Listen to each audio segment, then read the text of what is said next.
Hi everyone. Thank you so much for your patience. I am so sorry we're having technical difficulties this evening. Our subject is past life regression and how one generation affects the other, your DNA. And one of the reasons for technical difficulties is my co-host this evening is out in BC, so this is a first for us. We were trying to make it work. Unfortunately, we had to come up with an alternative, but we do have Deborah Skye with us today. She is a past life regression therapist trained and certified by Brian Weiss. Hi Deborah, thanks so much for coming with us today. Hi, how are you? I'm good. Wonderful. So, did you want to tell us a little bit about what you do? What I do? Do you want me to just, ask you some questions, or do you have a little biography you'd like to share first? I have a very long biography. What would you like to know? Everything. How did you get into past life regression? Well, it happened to me when I was 6 years old. I began having parallel realities interceived in life. And it developed until I was 17 years old, and every night, returning to a particular lifetime in southern France. And so it really grabbed my attention. And so as a 6-year-old growing up, even when I was 8, 10, the consciousness, it was very difficult for me to understand this relationship as a woman. And I was still a young girl, young child. And so that led into me really delving deeper into understanding the psychology, the understanding of multidimensional realities, parallel realities, ancient civilizations, and it just continued. I do a lot of ceremony in the Maya lands, the temples and the pyramids. I do that since I was 14 years old. And the work that I do is based on soul connection and the relationship that you have with your soul based on the core values and the lessons that you're here to really understand. And past life regression really uncovers that in a way where the healing is quite instantaneously, but you become conscious, which means you become responsible for your own journey, and it's very empowering. I hope that gives you a little bit of a background. Oh, that's great. So, do you happen to know when the first person performed past life regression? I'm sorry, I can't hear you. Can you hear me now? A little bit better, yeah. Oh, we're losing our sound. Told you, technical difficulties. Past life regression, how far back does it go? I'm so sorry? Okay, let's try this. Give us one second. I hear you, but I don't understand the question. When was it?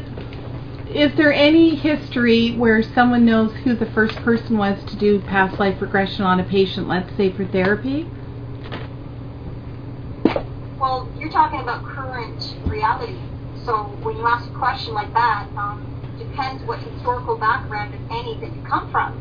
So you're asking a question based on the psychology of what is known in the known world. So when you ask that question, it's the impregnation of this planet, which is a consciousness based on a relationship to creation itself. So I don't know how to go with this besides what I'm saying.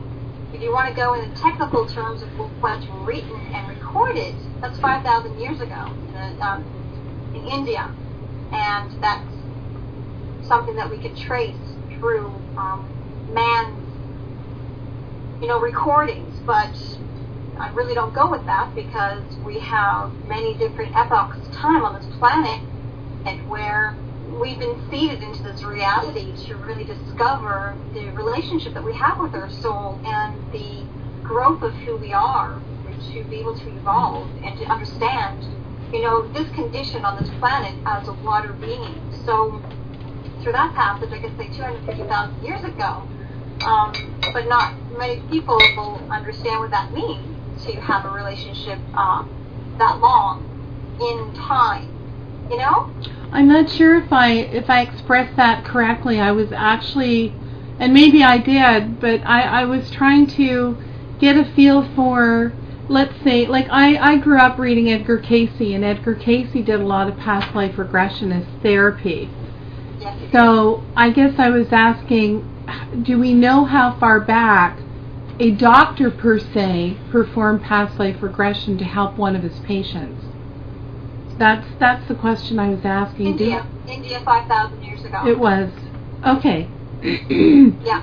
Okay, so, and the purpose of past life regression, that is to, what are the benefits? What aren't the benefits? Well, no, I mean, there's so many. For our viewers, just some examples of why it's so important, because there's a lot of people out there who might not believe in past life regression. I for one, do. You know, that's the thing. There's no, you don't have to believe in anything really for one to come to a regression therapy, because you really are looking into the soul's relationship with oneself, in which you are actually playing out on a daily basis. And again, it comes back to consciousness and being aware of your own consciousness and how that plays up in reality. And so some of the benefits are joy, ease, stress, less anxiety, alleviation of depression, a connection to source, a connection to your spiritual self, and opening up and be able to understand that there's more going on in the world besides your brain and what your mind tells you. Release of insomnia, release if you have insomnia, gosh, eating disorders, phobias, narcissistic disorders, obsessive compulsive disorders. I mean, I can go on so and on. So it pretty much all of these things helps everything. A core issue, and that core issue relates to us at an emotional or a mental state. So anything that's really going on in one's life, where they have a financial block, where they have a sexual block, where they have a relationship of intimacy with oneself or others, or maybe a confusion or an uncertainty of life, worry and stress, or high anxiety. These come from certain plays that are still yet unhealed, of course, because of showing up. Right. But being able to really look into, well, why is that there? I mean, that's the question that people should be asking themselves. You know, not why do I have this? You know, why is it that this is taking place with me? But what is the issue behind my money issues? Exactly. You know, it's not passed on generational. You know, you could say, well, my family was poor, so I picked up that consciousness, and I have this idea that, you know, poverty consciousness. But you chose that too. So there's something there that you chose to come into to be able to experience. And that's what I love about this work, is that it enables you to be really empowered and conscious of the choices that you have personally made. And there's a lot of people who say, well, I wouldn't have chosen that, but you did. Yes. And that's what you come to understand through this work, is that you really are the creator of everything in your life. And when you look at it that way, you really become so much more aware of what your choices are and what you can do in life, and how other people around you can be affected by that too. Now, there's a lot of people who have family relationships which are really dysfunctional.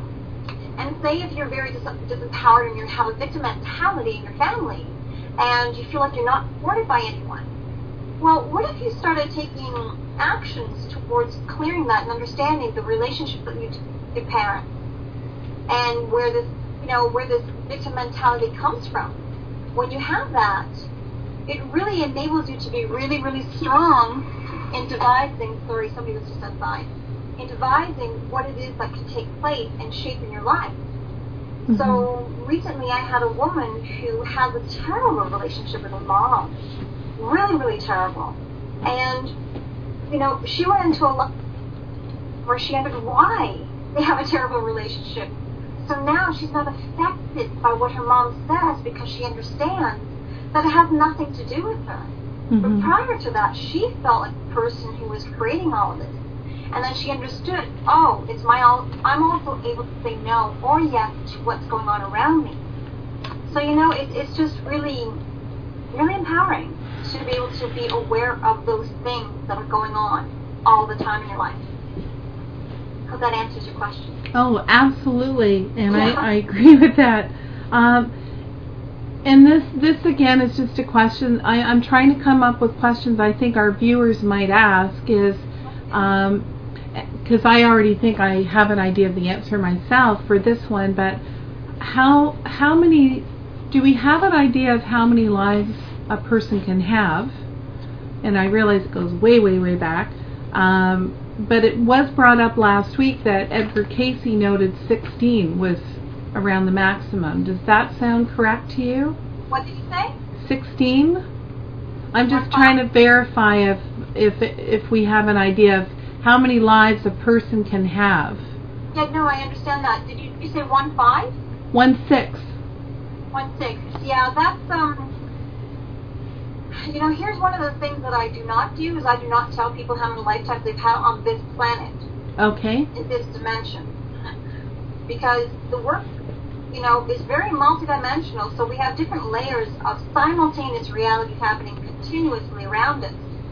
And in Casey's day, I mean, he comes from a different timeline also, Absolutely. but that's what he hooked into and what he discovered personally. Now, you can speak to another regression therapist today and also like 86, like Dr. Brian Watt. Mm-hmm. You know, case study, Catherine. I think she has 85 or 86 lives that he uncovered and failed. So, I mean, that's very different from what Edgar had seen and discovered himself. And then you have other people who say, well, you can have, you know, 60 or 100 lifetimes. And I particularly stay away from that because I'm not working on the mind. Mm-hmm. And I'm not working on just the idea of like, okay, so you were this or you were this, and you've had this many lifetimes, because it feeds off the ego of people. It really does. And I'm a therapeutic soul therapist, so I just work with core issues and keep people really real in the idea of what regression therapy is in the way that I do it. You know, so to have somebody say, well, you have 86 lives, what does that do for somebody? It does nothing, really. It doesn't. Oh, I've had 86 lives. No. Unless you want to go every single one of them and discover, you know, what happens in them and how that's affecting you today. Exactly. That's really where my work comes from, is understanding the core issues. So I won't be able to answer that question for you because it's something that I don't delve into, and I don't think it does anything for anyone to really know that. No. And I've seen people use it for, you know, for their own effect, and I work therapeutically. So you can go with 60, you can go with 85, you can go with 120, whatever it is that person open up to. Mm-hmm. Because in my relationship work, you know, I do simultaneous realities and multiverses. So hold it up. To say there's only 100 couple of lifetimes or even 100 is very, very minimal. Okay. Well, that's helpful. It's true. It's like we're only working with this planet in this conversation. Mm-hmm. But if you work in saying, well, this is just one planet and one creation of what we're looking into in a relationship to third dimension, there's so much more happening around us with your angels, you know, with so many different levels of experience.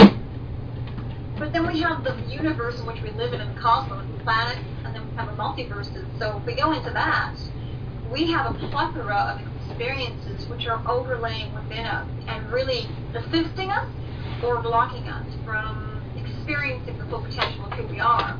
And in the work that I do, I work in all of those realms to be able to make that wholeness become whole. To take all of the cells, which are just a branch off, or the different parts of the identity of a person, soul, and merge them into one being. And I believe that's where we really are at this time of consciousness and in evolution here in this particular location. Mm-hmm. Thank you very much. Deborah Sky, what else can you share with our viewers tonight about past life regression? It would be really, you can ask me a question. I think that's more effective than me answering it. Okay. Okay. Sorry. I can for hours and hours and hours. So if you just ask me a question, I can be a little bit more concrete in where I'm directing to. Okay, I have to say, I'm a little off tonight. We are having, apparently our tech guy's roaming around here, moving things around. I have a light shining in my eyes. So I'm a little out of sorts here, and I'm holding up a computer with one hand trying to do a talk show. So, are people, I know there's a lot of things out there for people that can try to regress themselves. Why would this not be a good idea?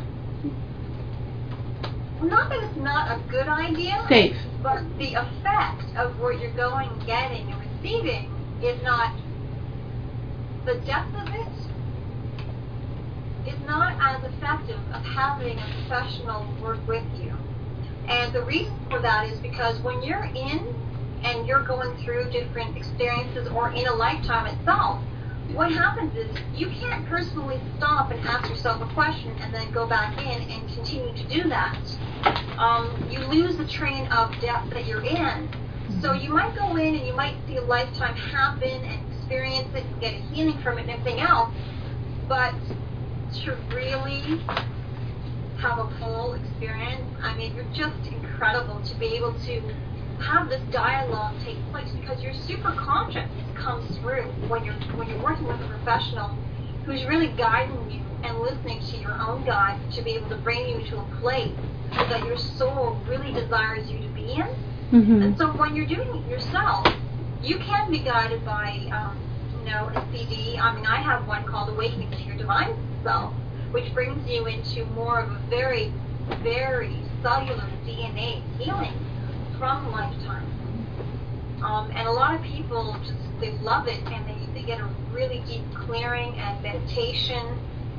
They'll listen and they'll hear or see their lifetime, but then that prompts them to want to go deeper and want to have, okay, now I'm ready to have a session to be able to see, well, what happens when I'm working with somebody else and they're actually moving me and guiding me, so I can be completely safe in a place of surrender and be guided into whatever it is that's taking place. So when people say, I've done past life regression, I've done it alone and nothing ever happened, well, of course not. I mean, you were guided with a therapist, with a regression therapist who was trained being able to just bring you there and then reveal certain things that, again, from my perspective, that your soul desires you to experience, so you can become more aware and just be more conscious in your life. So for that reason, please go ahead and do your own self-meditation and self-regression. But if you are serious about learning how to overcome, certain things that are happening in your life, it is so worthy of yourself and just incredible to take the opportunity that's available to work with somebody who knows what they're doing to really safely guide you. And whatever it is that is your issue, your core issue, which you came in with, that can be released and opened up. Mm-hmm. And again, it really happens when you're with somebody. And that's, I've done both.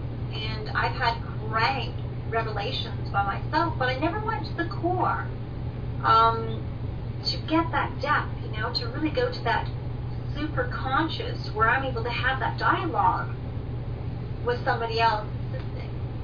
And it's just a profound experience to be able to have that conversation.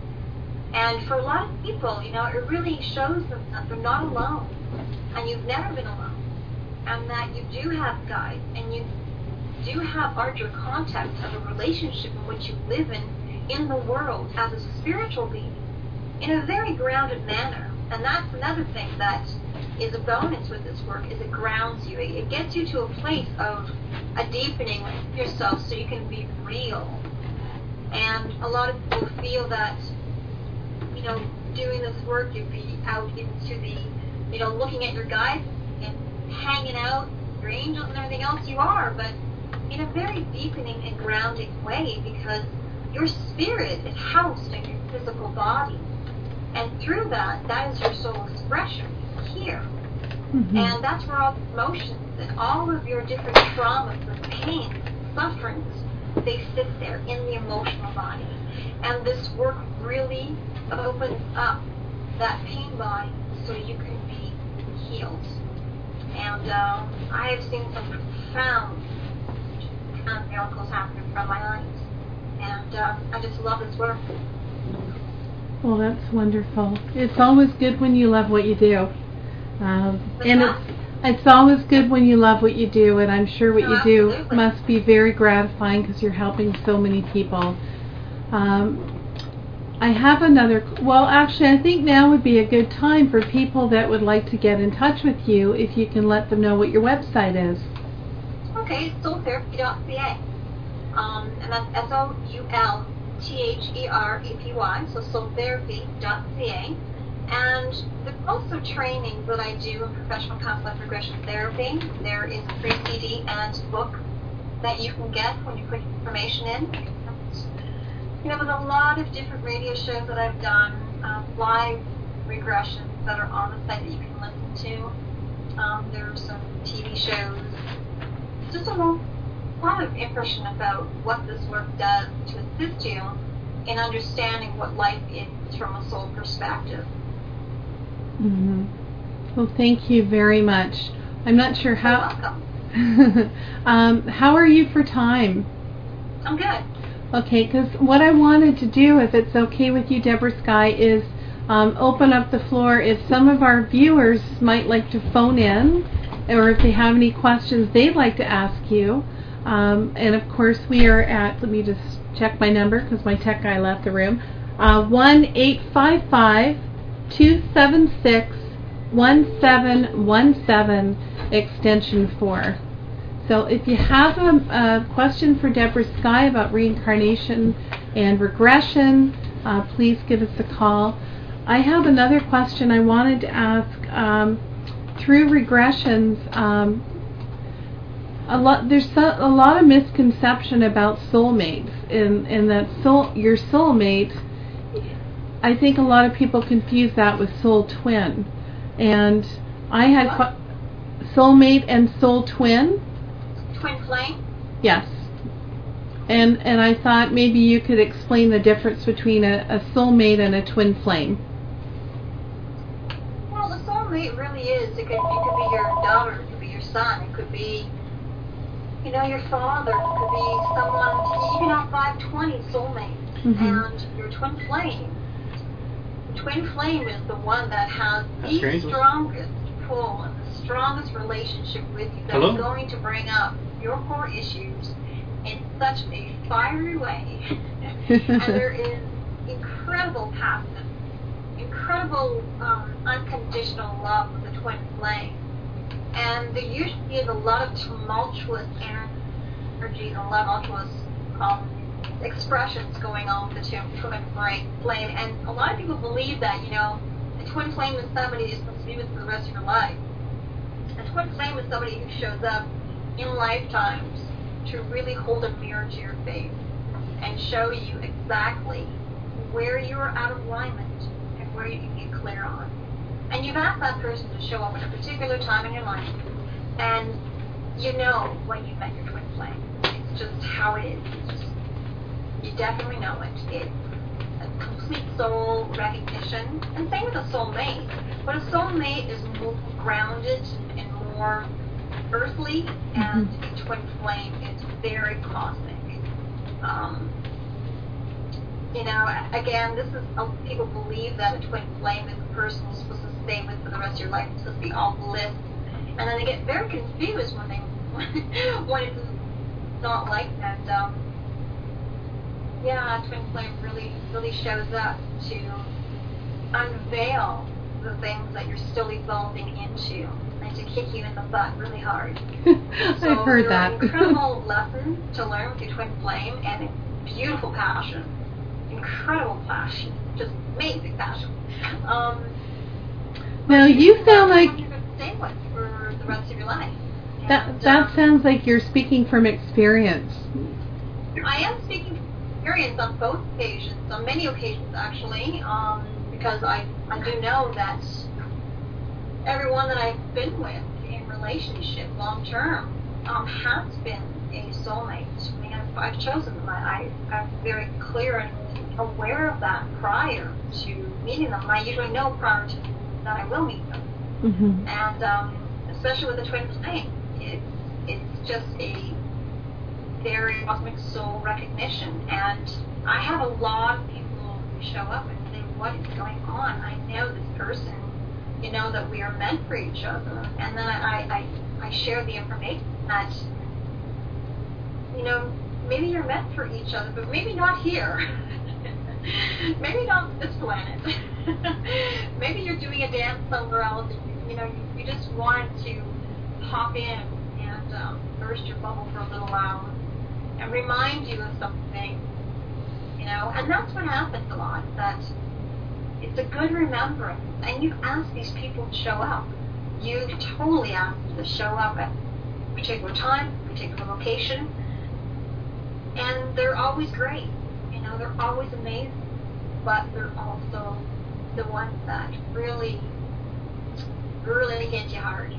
So that's the difference. You know, that's the difference between soulmate. I mean, my daughter is my soulmate. Exactly. And you know, most of them are. Most of your children and parents. You've been lovers, you've been friends, you've been uncles and aunts, you've been wise men or whatever it is that you want to go into, you know, but that you've always had these relationships and they turn the tables on each other. Mm-hmm. And so it's not always an intimacy, but it's a depth of intimacy that's not always sexual. You know, I think people get that mixed up. They do. Believe that you have to be physically intimate with somebody to have a soulmate, but you don't. I mean, you can have a soulmate in, you know, an animal. Mm-hmm. That animal could be somebody that you've had many lifetimes with, and you have this recognition, because you do. And becoming conscious of that, it just deepens your relationship.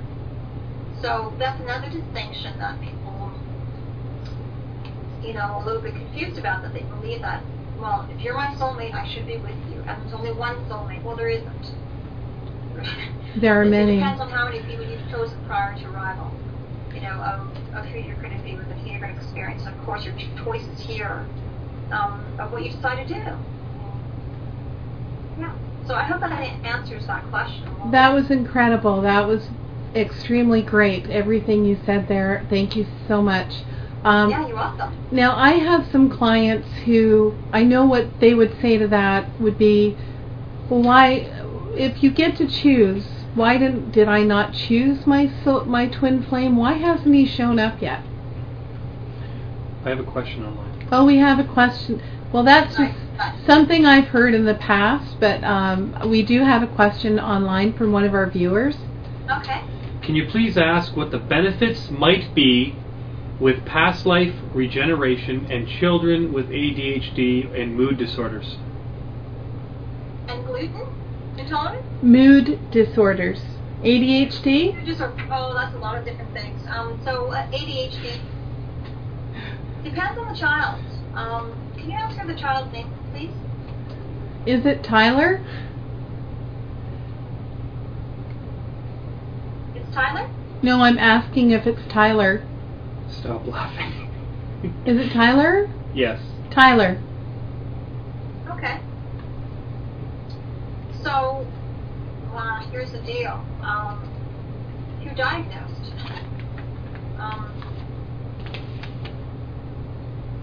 Pardon me? I can't really answer that because that diagnosis is somebody else's diagnosis, and Right. doesn't mean that that's what the child is. So. That was put really well. Yeah, I can't really answer that for him particularly, but for the mom, I can answer the idea of where she's coming from, of saying, because, see, there's many different children that, again, I have to know who's diagnosing, because I can sense that this child's very grounded, even if it might not look that way. I work with a lot of parents around the world. I work with a lot of children. And a lot of children today rate of oscillation, the frequency in which they experience life, it is different from how most people are experiencing as adults, because their vibratory rate is in a different order. And that, I just want to explain this in a little bit of a quantum relationship.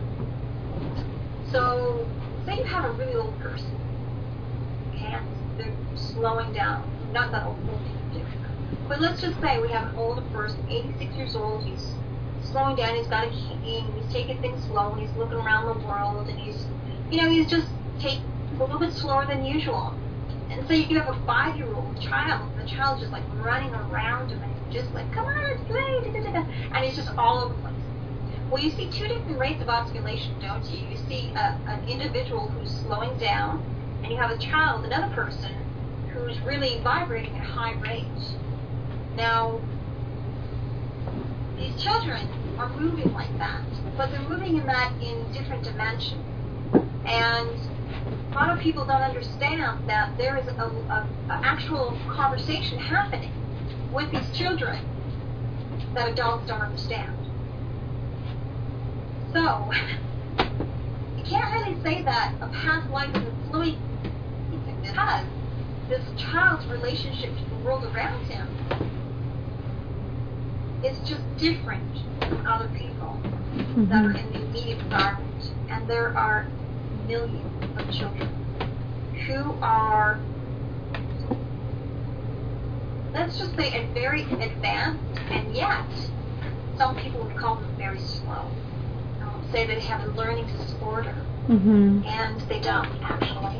It's the adults who aren't up to speed. And I have experienced that with a lot of children. And once I share with the parents what's really going on, then the parents are there then enabled to really take effect of knowing how to communicate and what to bring into the environment for the child to accelerate in. Because if you're believing that there's something detrimental going on with your child, but yet you're not clued in to what's really happening at that level, then there's this massive separation happening. And the food disorders, well, a lot of children just are not able to digest, literally, a lot of the food that's on this planet. It's not of a vibration or that's able to go into the system of a high sensitive child. And they'll choose things themselves that are maybe more fruit bearing, more berries, or sometimes very simplistic. So it really depends on the child, and if they're not able to take in wheat, a lot of people can't. Most wheat is genetically modified. Well, a lot of people don't want to take in toxins that are mutant and that are changing their DNA. So, there's a lot of other things that children aren't able to really take into the body, and they'll release it. They'll bring it back up because their body is ready to go to that. And that's really okay. Just find out what it is that your child's accustomed to and really desires, and even if it seems off the wall, go for it and just really see what it is that he desires to have in his body, because his body is very highly intelligent, and it will let people know if it's offered, if it's asked about. So you can also carry in stuff from past lives as a child, of course, that are bringing other sensitivities. But I just have to say, there are a lot of new children here, and these children they don't come with a lot of karma. They don't come with baggage, and they come with a new system. And again, adults are misinterpreting what's taking place, and it's a big dilemma, a really huge dilemma. And to be able to recognize or to open yourself up to the child and say, what are you experiencing, or what are you feeling? And if it's even a language barrier, to find somebody who can assist you to understand what is it that this child is really experiencing can open up worlds, not just for you, but for the child also, and bring the genius of that child to the forefront. because he feels very solid. That's wonderful. We have another question, Deborah Sky. What's our question? Do some people sometimes have physical manifestations of past lives? As in deja vu? Oh, yeah. Yeah, physical manifestations of past lives. They also have, the dialect can completely change, languages change. Because I work in parallel realities and multiverses, we're not always communicating in English because English is just English. So manifestations can be, birthmarks is one of them. Birthmarks is a huge one. That's where you've been punctured, that's where you've been killed, or that's where there's a marking state and oppression. There's so many different things that can come up in being a physical impression. And also, when you're in a lifetime and there has been such a strong and profound impact here today, some people have come out with, red on their arms or different feelings on their bodies or actual rashes where it's made, and it goes away, sometimes within a couple of hours, sometimes in 20 minutes. But it's, we are energy. And that's really it. We really are energy, so there's no barriers between what has been, what is, and what will be. It's just really the state of consciousness. So if you're experiencing something that is going to, if you're experiencing something that you haven't yet learned or healed or resolved, and it shows up on your body, it can be released in a regression. So I've seen some literally miracles happen during a regression, and there's no limit to the imagination, is all I gotta say. Anything happens. Last week it came up, the same thing you're saying, the birthmarks, different things that you might be born with, and I mentioned I actually have a hole in my back. It's you can get a little, like half a tip of a fingernail in there. So yeah. I'm pretty convinced it's either a stab wound or a bullet wound. Who'd want to shoot me?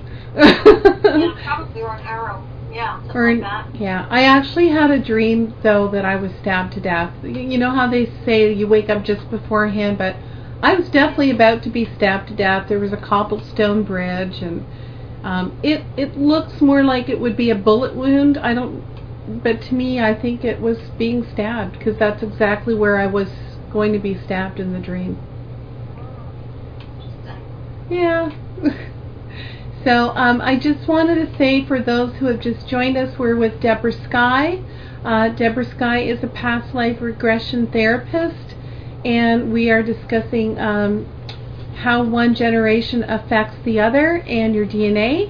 And this is brought to you by Ask Your Angels. If you'd like to look at our website, www.askyourangels.ca. After every show, I do have a blog. We update on every show, so you can go and have a look at what's going on with the blog. And that is www.askyourangeltalkshow.blogspot.com. We are now at about 750 viewers. So, Deborah, if you'd like to share your website again, that would be a really good time. Yeah. The website is soultherapy.ca. I also have a 1-800 number. It's 1-800-478-7990. And you can go to the site and you can see some videos, audios, TV, and also radio live shows where we have done past life regression on the radio, and they've been spectacular. And also book a private session with me through the website, and you'll see it there in services at Professional Past Life Regression Therapy. And I look forward to that. Well, thank you so much for coming out tonight. I know that we had some technical difficulties at the beginning, and I'm terribly sorry. And I know that your time was limited, but thank you so much for coming in. We really appreciate it. And if you are ever out in the GTA again, we'd like to actually have you on the show so we can show you how smoothly this normally goes. Okay, wonderful. Well, thank you so much. Thank you, Appreciate it. Deborah Sky. Have a great night. Thank you. Bye. Good night. Okay, so that was Deborah Sky, and again, past life regression and how one generation affects another, your DNA. And this is brought to you by AskYourAngels.ca. Again, we do angel readings. If you'd like to go to the website, www.askyourangels.ca. And by all means, please follow us on Twitter, www.twitter.com/Angel Talk Show. I'd love to tell you who's on next week. I assure you it would be someone very exciting, but it's a secret. So you'll just have to come back to find out who's going to be on next week at 8:30 p.m. Eastern Standard Time, and that's every Wednesday evening. So thanks so much for joining us tonight, and we look forward to seeing you next week.